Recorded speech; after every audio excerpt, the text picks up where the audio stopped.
नमस्कार, म विद्युत प्रशिक्षक गणेशमान श्रेष्ठ।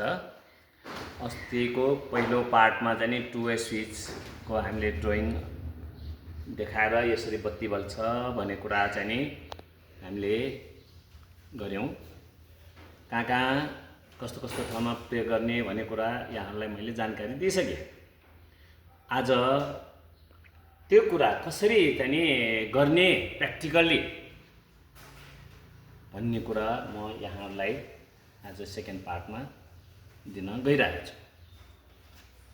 अस्ति 2 स्विच दुई ठाउँबाट बत्ती बाल्ने निभाउने गरेकोमा 2 स्विचमा हर हमेसा 3 वटा पोइन्टहरू हुन्छ। 1, 2, 3। यो एक स्विच, यो 2 अर्थात् यो 2 नम्बर, यो 1 नम्बर, एक ठाउँ, यो 2 ठाउँ। 2 स्विचको बीचको सेन्टर हेर्नु त, बीचको सेन्टरमा हाम्रो यो जुन सप्लाईको पोइन्ट अर्थात् फेज, यसमा माथिल्लो पोइन्ट ल तल्लो पोइन्ट। यहाँ तपाईहरुलाई चाहिँ अप्ठ्यारो हुन्छ भने मार्क गरे पनि हुन्छ अथवा मार्कै नगरे पनि यो पोजिसनमा ट्याक्क मिलाउन सकिँदो रहेछ। हामीले माथिल्लो पोइन्ट तल्लो पोइन्ट, यो कमन पोइन्ट अर्थात् यो 1 नम्बर, यो 2 नम्बर, यो कमन पोइन्ट, यो 1 नम्बर, यो 2 नम्बर।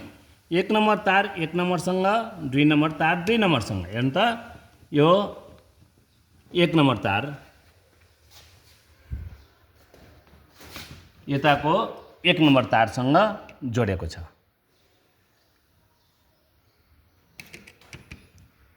त्यसपछि आउने बीचको तारबाट, कमन पोइन्टबाट कहाँ गयो?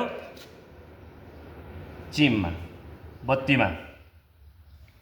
यो बत्ती, यो बत्तीलाई यहाँबाट पनि निभाउन सकिन्छ, बाल्न सकिन्छ, त्यहाँबाट पनि निभाउन सकिन्छ, बाल्न सकिन्छ। त्यसकारण चाहिँ नि यो तार एकदम यहाँलाई सजिलो हुने तरिकाले मैले यहाँ बताइदिएको छु। तपाईहरु जतिखेर पनि आफ्नो अनुकूल हेरेर यो शिक्षा लिन सक्नुहुन्छ।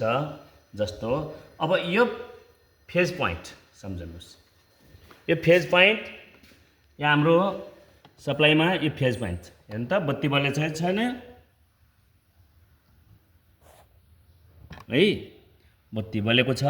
अब मैले दिएँ, ल हेर्नु, यो बत्ती बलिराखेको कन्डिसनमा थियो, बत्ती बलिराखेको कन्डिसनमा थियो। अब यहाँ हेर्नु त, यो यहाँबाट मैले अफ गरेँ, यहाँबाट अफ गरेँ 1 नम्बर स्विचबाट। अब हामी तल गयौँ अथवा माथि गयौँ, त्यहाँ फेरि बत्ती बाल्नुपर्ने हुन्छ। अब यहाँसम्म आउनलाई त फेरि बत्ती लाइट त चाहिएको हुन्छ, यहाँबाट हामी आउट हुन्छ। त्यसरी चाहिँ हामी आउट हुन सकिन्छ। त्यसकारण चाहिँ नि हामीले के बुझ्नु पर्यो, यो 2 ठाउँबाट बत्तीलाई बाल्न निभाउन सकिने सिस्टम हो 2 स्विच। अर्थात् भर्याङमा, करिडोरमा, ठुलो गोडाममा यसरी हामीले प्रयोग गर्न सकिन्छ। कुनै गाह्रो छैन। हेर्नुहोस्, माथिल्लो पोइन्टको चाहिँ जोड्ने, तल्लो पोइन्टको तल्लो पोइन्ट जोड्ने, बीचबाट सप्लाई दिने, त्यता बीचबाट बत्तीमा दिने, बत्तीबाट आएको न्युट्रल चाहिँ यो सप्लाई हो नि त, यो सप्लाई, यो सप्लाई। अहिले यहाँ मैले टुपिन राखेन, जस्ट यहाँलाई देखाउनुको लागि सहज छिटो हुन्छ भनेर गरेको हो। नमस्ते। ल त्यसलाई